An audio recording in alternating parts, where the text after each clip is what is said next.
Hi everyone, we're going to talk about stress today. So, topic 5.4, communicating with clients in stressful situations. So, we're going to define stress, stressors, sources of stress, identify some theoretical frameworks for stress, discuss influences that impact stress, discuss behavioral responses to stress, the relationship between stress and disease. We're going to talk about some stress reduction strategies. Describe the concept of coping, discuss sources of stress in healthcare, which there are many, and identify communication strategies that can be utilized with clients in stressful situations. And then we're going to talk about burnout and identify some strategies for preventing burnout in yourselves. So, healthcare providers frequently work under stressful conditions, and some of you are already well aware of that. They also work with individuals who are dealing with stress themselves, so it's imperative that they have the skills and strategies to effectively communicate with individuals in stressful situations. But what is stress? Stress is the emotional and physical strain caused by the response to pressure from the outside world. It can be acute or chronic. It's a normal physical response to events that make a person feel threatened, upset, or even challenged. But we each react a little differently to stress, so there's no universal definition at all. But stress reduces the efficiency of cognitive function. We don't think as well. It also reduces access to previous knowledge. So if we've dealt with something before, when we're stressed, we tend to not be able to access that information. It puts into play an immediate physiological response to real or perceived threats. Under normal conditions, the stress response shuts off when the immediate danger has passed. But is stress always a bad thing? Well, it's not.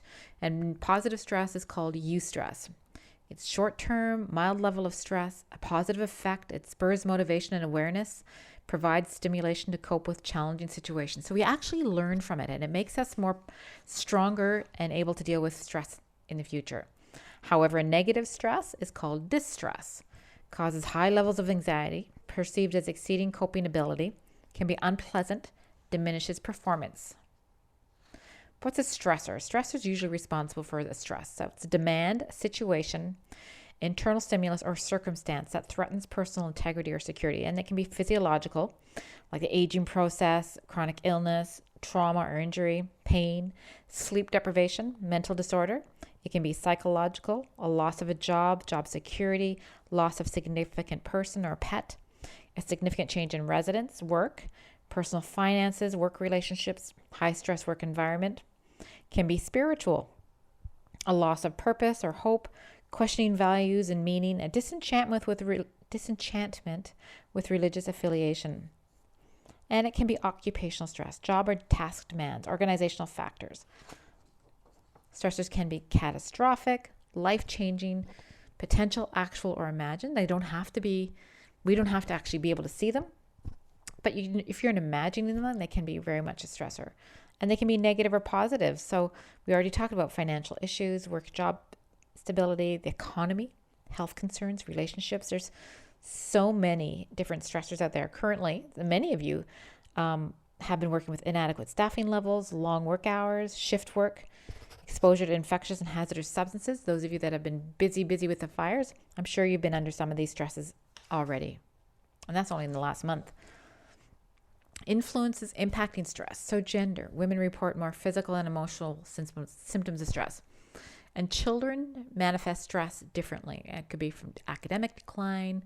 It shows up gastric distress, headaches. Even their developmental stage can affect some of their stressors. For example, an adolescent may be more stressed by thoughts about their search for identity with peer groups and having to separate from their family to go to university. So we all have different stressors depending on where we are in our developmental stage.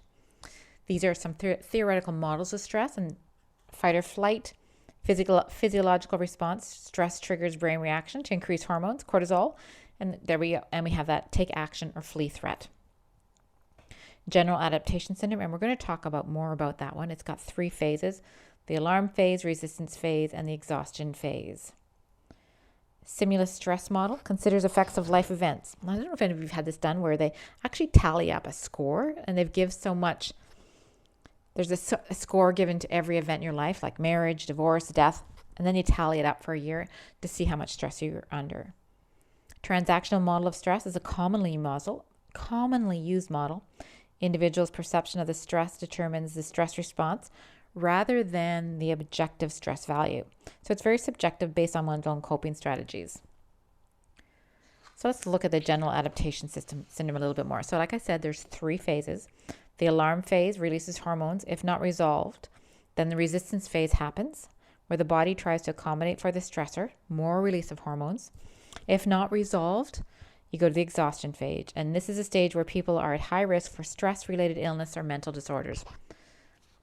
Ideally, we don't want to get there. We want people to, learn to deal with the stress. But stress causes elevated blood pressure, elevated heart rate, increases the risk for heart attack or heart disease, elevated muscle tension, irregular blood sugar levels, and suppressed immune system. So stress really does have a physiological effect. But how do we deal with stress? Well, behavioral responses to stress: we eat more or less, sleep too much, too little. And again, we're all different, right? Some people use alcohol, cigarettes, drugs, biting their nails, hostility, maybe a cry for help. There's just so many different ways. So coping strategies, and I'll talk a little bit more about them in the next couple slides. But coping is defined as any response to external life strains that serves to prevent, avoid, or control emotional distress. So it's how we deal with stress. So the purpose of coping strategies is change the stressful situation, change the meaning of the stressor, help the person relax enough to take the stress in stride. Intrinsic part of being resilient, and I'm going to talk a little bit more about resilience. But where do we learn our coping strategies? Well, we learn from our parents, our peers, from life circumstances. What worked in the past, maybe, we'll try it this time. Maybe it'll work this time. People exposed to a variety of life situations and supportive people have a distinct advantage over those that don't or have not. So we have 3 different types. We actually have 4 different types of coping strategies. So problem focus. So the approach behaviors. What are they? Confront a problem, direct on. You seek social support, constructive problem solving, negotiation, taking action to deliberately change a stressful situation. So you're taking control. Those with options handle stress easier. Avoidance. So emotion focused, avoidance behavior. So actions that distance people from their stress. Change in attitude, acceptance, emotional respite from overthinking a stressful situation. This can be positive, to let go of those negative feelings associated with the stressor. And then ego defense mechanisms, unconscious pattern, and short-term strategy only. It's used as a primary stress reducer, becomes ineffective because they don't motivate action to problem solve.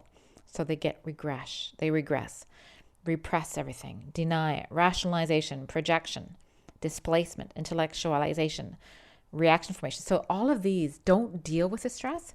They just kind of put it aside for now. And then social support, emotional comfort, advice and assistance from others, key factor to alleviate stress and promote self-efficacy. Provides emotional support, correction of distorted thinking. Very, very important.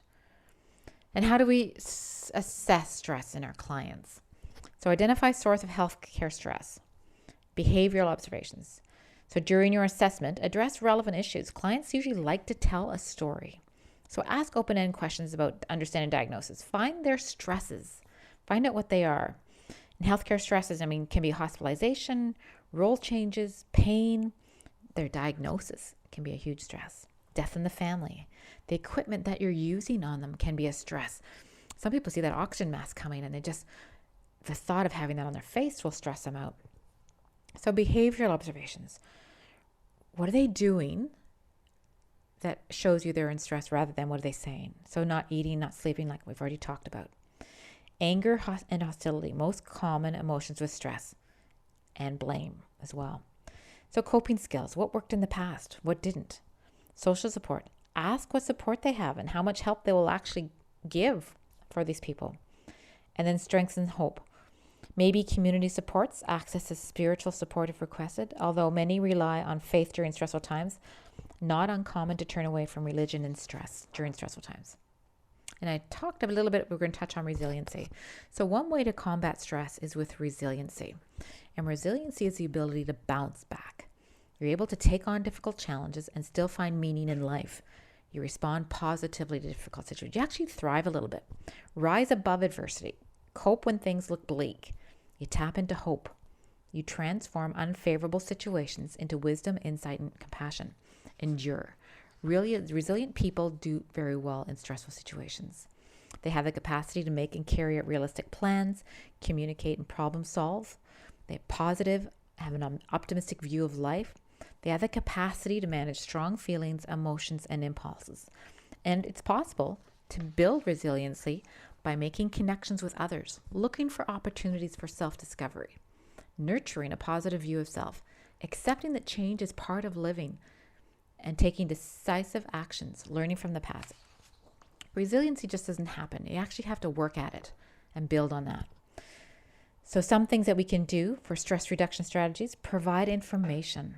Allow enough time for clients to actually have that information soak in. Repeat things if necessary. Provide alternative sources of information. Perhaps when they go home, give them sources that they can listen to. Process strong feelings. Listen to what they're saying. Provide opportunities for them to express their feelings. Anticipatory guidance, letting them know what to expect with tests, doctor's appointments. So you're going to take a client to the hospital now. Let them know a little bit about what they can expect when they hit that emergency room. Priority setting, help them identify with what tasks are most important right now. Trauma with air evac as opposed to, I don't know, what else would be in your department. Support client efforts, help them make a plan to deal with stressors. And promote healthy lifestyles, referrals, healthy diet, exercise. And you'll see that when you go into their homes. Help families handle stress. Take time out to actually look after your own stress levels, which is really important because we've talked about client stress. Now let's talk a little bit about your stress. Occupational stress, greater risk for burnout, a state of fatigue, frustration about devotion to a cause, a way of life, or relationship that failed to produce expected reward. So it's emotional exhaustion, depersonalization, and a sense of diminished personal accomplishment. May share characteristics with anxiety and depression, but it's a different syndrome, clearly linked to a work environment and personal expectations of self and others in the work setting. Perfectionists or overachievers are our greatest risk, and those of you that are those, you know who you are. So burnout refers to the exhaustion and disconnection that employees can experience when job dissatisfaction is low and they feel powerless and overwhelmed. It can happen to anyone. And compassion fatigue refers to the profound emotional and physical exhaustion that healthcare workers can develop over the course of their career when they are unable to refuel and regenerate. It is really important to take care of yourself. So burnout factors: workload, control, reward, community, fairness, values. Today, burnout is thought to be caused by a combination of these factors from work and from within the person. Working too many hours, fast paced with no break, feeling unappreciated, giving too much to needy clients, trying to meet multiple demands of administrators, lack of community with coworkers, and feeling resentment in place of the meaning of work you've held. How many of you are feeling any of these right now, especially given what you've been through in the last month? Symptoms of burnout. So psychological, changes in sleep and eating, always tired, preoccupied with work, disinterest in sex, isolation. And then physically, you're irritable, you're hypersensitive, you're frustrated, you have a negative outlook. And then spiritual, loss of commitment and meaning and integrity. It is really important that you be able to recognize these in yourself. But there's strategies that you can have to combat this. So awareness, sort out your priorities. Recognize what you're feeling. Be aware of what you're feeling and allow those feelings. Acknowledge that you can't control outcome, but do the best you can. Balance, maintain a healthy work-life balance. And I'm not one to preach on this because I have a very difficult time doing this. Reclaim yourself, professional support groups and counseling. Find the balance in your life. And it's probably the most important thing that you can do to prevent burnout. Choice. Remember, you always have choices. What can I change and what can I not change? Faith, trust in a higher power or purpose to center yourself. And that can be different for each one of us. Goals, develop realistic goals. Think ahead. Will the issue be gone in 1 year from now? Focus on small goals to increase self-efficacy and hope. Hope, believe in your own possibilities and personal worth. You are worth it. Build a support network. Integrity, realize that each of us determine our own destiny. We are in charge of our life. Most importantly, take care of yourself. We are good at giving this advice, but really, really bad at doing it. So I hope you guys are better than I have been in my career. Anyways, on to topic 5.5.